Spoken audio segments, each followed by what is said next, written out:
Pemerintah Provinsi Sumatera Selatan dalam hal ini penjabat Gubernur Sumsel Ellen Setiadi SHMSE yang diwakili oleh Asisten 2 Bidang Ekonomi, Keuangan dan Pembangunan Sekretariat Daerah Provinsi Sumsel Insinyur Basyarudin Ahmad MSC menghadiri serta membuka kegiatan peran serta pemerintah daerah dalam peningkatan kapasitas kelembagaan Sistem Penyediaan Air Minum SPAM Provinsi Sumsel tahun 2024. Adapun kegiatan ini sendiri diselenggarakan oleh Dinas Perumahan Rakyat dan Kawasan Permukiman Provinsi Sumsel melalui bidang Sistem Penyediaan Air Minum Disperkim Sumsel.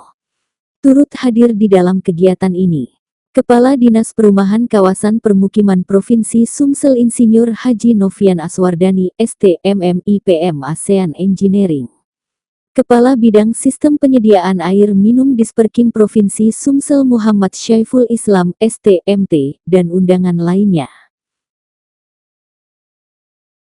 Dikatakan penjabat Gubernur Sumsel diwakili Asisten 2 Bidang Ekonomi, Keuangan dan Pembangunan Setda Provinsi Sumsel Insinyur Basyarudin Ahmad MSC. Kegiatan ini sangat bagus karena memang masih banyak PDAM yang sakit, dan ini tentunya capacity building itu lembaganya itu agar PDAM itu mulai membenahi kelembagaannya supaya berangsur-angsur sehat untuk memenuhi kebutuhan dasar masyarakat itu untuk air minum, ujarnya.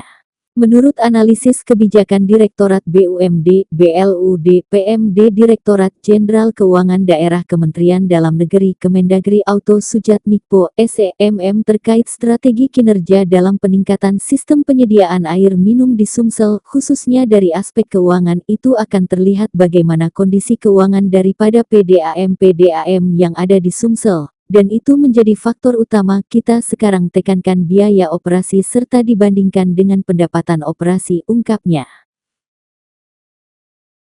Begitu juga disampaikan Kepala Disperkim Provinsi Sumsel Insinyur Haji Novian Aswardani STMM IPM ASEAN Engineering. Adapun latar belakang kegiatan ini yakni berdasarkan PP nomor 122 tahun 2015 tentang SPAM menerangkan bahwa SPAM adalah suatu kesatuan sarana dan prasarana air minum.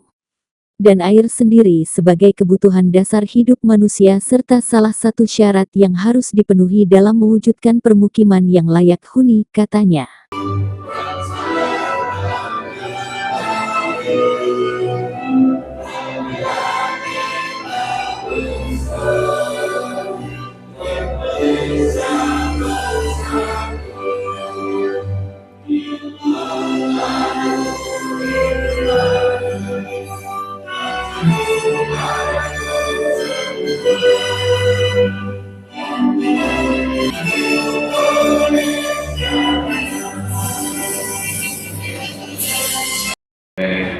Bapak Asisten 2 Bidang Ekonomi, Keuangan dan Pembangunan yang juga kami banggakan, Bapak Insinyur Basyarudin Ahmad MSC. Terima kasih Pak atas kehadirannya Pak. Hadir juga secara online Bapak Direktur BUMD, BLUD dan Barang Milik Daerah, Direktur Eksekutif Perpamsi Bapak Dr. Sugekti yang hadir online, Kepala OPD di lingkungan Pemprov Sumsel, terkhusus hadir Kepala Dinas Perumahan dan Kawasan Permukiman Bapak Novian, PMD dan Biro Ekonomi. OPD di lingkungan pemerintah Provinsi Sumatera Selatan yang sempat hadir maupun yang mewakili dari Bapeda, makasih Pak Haji, dari Dinas Kesehatan Provinsi Sumatera Selatan, dari PMD Provinsi Sumatera Selatan, dari 17 kabupaten kota, baik dari Bapeda, dari PUP, Direktur PT Tirta Sriwijaya Maju, BUMD Provinsi Sumatera Selatan yang membawai air minum dari 17 kabupaten kota di Provinsi Sumatera. Latar belakang berdasarkan peraturan pemerintah nomor 112 tahun 2015 tentang sistem penyediaan air minum menerangkan bahwa sistem penyediaan air minum adalah suatu kesatuan sarana prasarana air minum. Air sebagai kebutuhan dasar hidup manusia menjadi salah satu syarat harus dipenuhi dalam mewujudkan permukiman yang layak huni.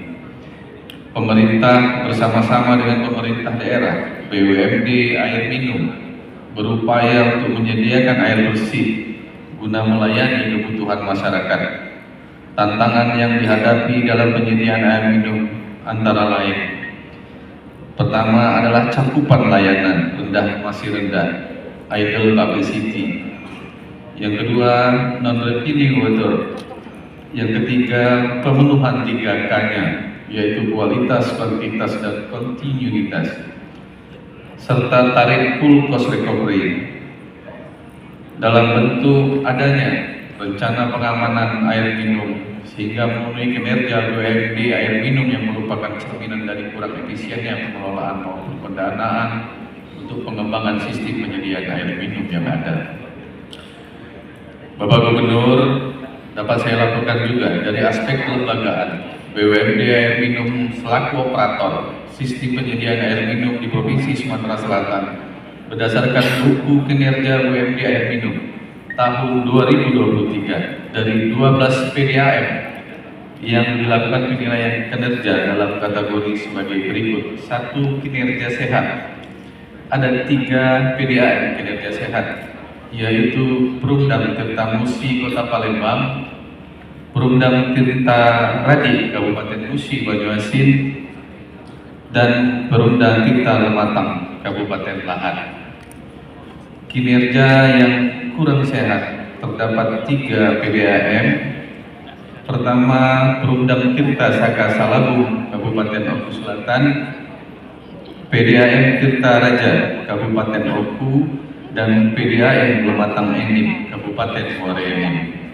Ada 6 PDAM dengan kinerja sakit di Provinsi Sumatera Selatan. Dalam upaya penguatan kelembagaan kapasitas ini, mudah-mudahan kita dapat meningkatkan kinerja beberapa PDAM kita yang kurang sehat. Tujuan diselenggaranya kegiatan peningkatan kapasitas kelembagaan penyediaan air minum ini adalah untuk melakukan perbaikan dalam mencari solusi atas kinerja BUMD air minum di Provinsi Sumatera Selatan, agar ke depan seluruh BUMD ini dapat meningkatkan kinerjanya serta fungsi utamanya di tengah-tengah masyarakat. Latar belakang berdasarkan peraturan pemerintah nomor 112 tahun 2015 tentang sistem penyediaan air minum menerangkan bahwa sistem penyediaan air minum adalah suatu kesatuan sarana prasarana air minum. Air sebagai kebutuhan dasar hidup manusia menjadi salah satu syarat harus dipenuhi dalam mewujudkan permukiman yang layak huni. Pemerintah bersama-sama dengan pemerintah daerah, BUMD air minum berupaya untuk menyediakan air bersih guna melayani kebutuhan masyarakat. Tantangan yang dihadapi dalam penyediaan air minum antara lain: pertama adalah cakupan layanan masih rendah, idle capacity. Yang kedua, non-retaining water. Yang ketiga, pemenuhan 3K-nya, yaitu kualitas, kuantitas, dan kontinuitas, serta tarif full cost recovery dalam bentuk adanya rencana pengamanan air minum sehingga memenuhi kinerja BUMD air minum yang merupakan cerminan dari kurang efisiennya pengelolaan maupun pendanaan untuk pengembangan sistem penyediaan air minum yang ada. Bapak Gubernur, dapat saya laporkan juga dari aspek kelembagaan, BUMD air minum selaku operator sistem penyediaan air minum di Provinsi Sumatera Selatan berdasarkan buku kinerja BUMD air minum tahun 2023 dari 12 PDAM yang dilakukan penilaian kinerja dalam kategori sebagai berikut. 1. Kinerja sehat. Ada 3 PDAM kinerja sehat, yaitu Perumdam Tirta Musi Kota Palembang, Perumdam Tirta Raji Kabupaten Musi Banyuasin, dan Perumdam Tirta Lematang Kabupaten Lahat. Kinerja yang kurang sehat terdapat 3 PDAM. Pertama, Perumdam Tirta Saka Salabung Kabupaten Oku Selatan, PDAM Tirta Raja Kabupaten Oku, dan PDAM Lematang Enim Kabupaten Muara Enim. Ada 6 PDAM dengan kinerja sakit di Provinsi Sumatera Selatan dalam upaya penguatan kelembagaan kapasitas ini. Mudah-mudahan kita dapat meningkatkan kinerja beberapa BDAM kita yang kurang sehat. Tujuan diselenggarakannya kegiatan peningkatan kapasitas kelembagaan penyediaan air minum ini adalah untuk melakukan perbaikan dalam mencari solusi atas kinerja BUMD air minum di Provinsi Sumatera Selatan, agar ke depan seluruh BUMD ini dapat meningkatkan kinerjanya serta fungsi utamanya di tengah-tengah masyarakat. Budi Ernawan MPPM secara virtual. Selamat pagi Pak Budi, saya Jangan dulu berpikiran untuk melangkah ke BUMD. Kita masih belum itu jauh dari situ. Nah yang kedua, ketika menerapkan BUMD, kita menentukan dinamika BUMD bentuknya adalah pendidikan bukan oke.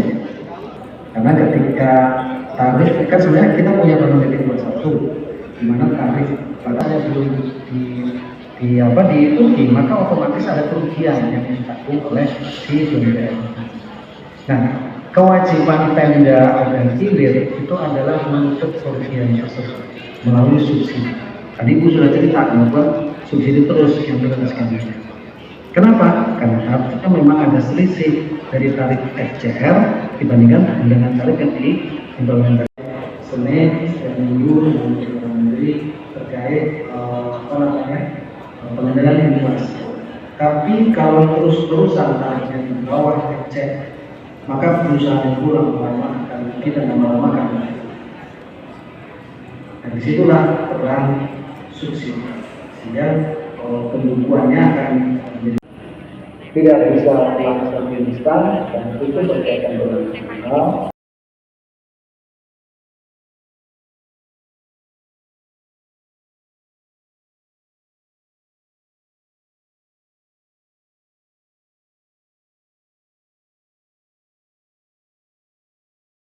Lagi Pak, 1, 2, 3, boleh Pak?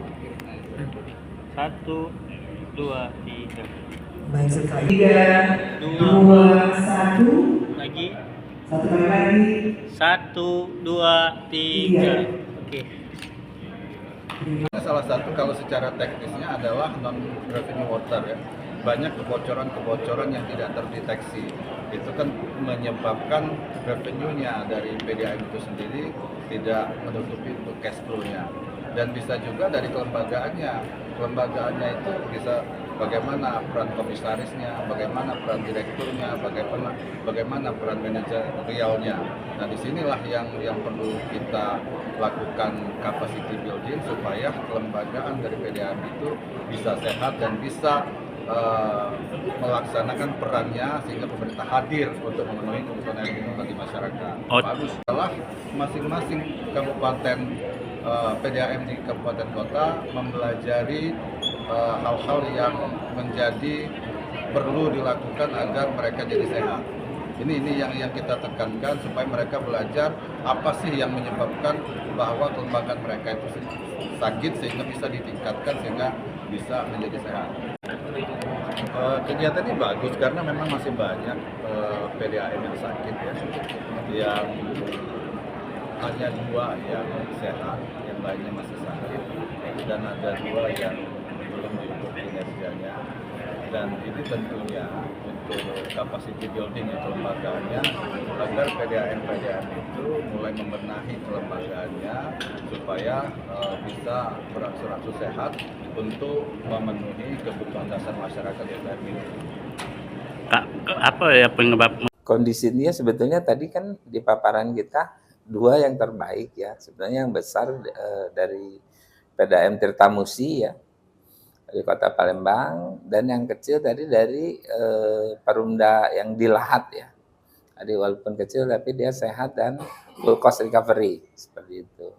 Dan yang lainnya mungkin akibat ya faktor kemarin COVID ya, jadi itu berpengaruh juga kan terhadap biaya operasi yang meningkat. Jadi tidak FCR seperti itu. Terkait tadi banyak masukan dari para peserta. masukan tadi ada yang berupa menginginkan pengalihan dari BLUD menuju BUMD ya, karena BLUD itu masih sulit posisinya dari APBD, dia tidak bisa narik tarif dari masyarakat langsung ke APBD, sehingga ada keterbatasan dalam pelayanan tentunya. Tadi dari 8.000 sambungan diharapkan bisa sampai 20.000 biar bisa nanti lakukan pendirian BUMD di mana tadi Pak? Di daerah Muara Karang, Pak. Musirawas Utara. Sebetulnya bisa ditingkatkan ya, nanti mungkin setelah pilkada menaikkan tarif ya. Yang utama begitu, bisa menjadi sehat tentunya kalau tarifnya sudah sesuai ya. Bagaimana tidak sehat apabila biaya produksi lebih besar daripada pendapatannya begitu. Tadi trik-triknya banyak. Ada juga pengurangan pegawai ya, bisa juga terus penurunan kebocoran ya, non revenue water begitu, dan rasio pegawai tadi salah satunya. Selain itu juga bisa dengan penyertaan modal. Dinas Perkim mungkin sejalan apabila ada penyertaan modal atau hibah, mereka kan menyalurkannya lewat Dinas Perkim dulu, baru disertakan modal ke PDAM. Itu menjadi OPD yang menjadi penting dalam rangka misalnya membangunkan IPAL, jaringan, untuk kemudian diserahkan kepada PDAM untuk dikelola. Ini terkait strategi kinerja dalam peningkatan sistem penyediaan air minum di Sumsel. Ini khususnya dari aspek keuangan. Nah, itu akan terlihat bagaimana kondisi keuangan daripada PDAM yang ada di Sumsel. Nah, itu menjadi faktor utama kita sekarang tekankan kepada BOPO ya, belanja operasi dan dibandingkan dengan pendapatan operasi. Di mana masing-masing PDAM di daerah ya, atau Perumda sekarang dan Perseroda, nah itu akan terlihat kinerjanya apabila memakai tolak ukur 85% untuk BUMD besar, 90% untuk sedang, dan 95% untuk PDAM yang kecil. Nah, apabila melampaui itu berarti kategorinya bisa dibilang tidak sehat kinerjanya, seperti itu. Boleh Pak? Oke, 1, 2, lagi Pak. 1, 2, 3, boleh Pak? 1, 2, 3. Baik sekali. 3, 2, 1. Lagi. Satu kali lagi. 1, 2, 3. Oke. 1, 2, 3. Boleh Pak? Oke, 1, 2, 3.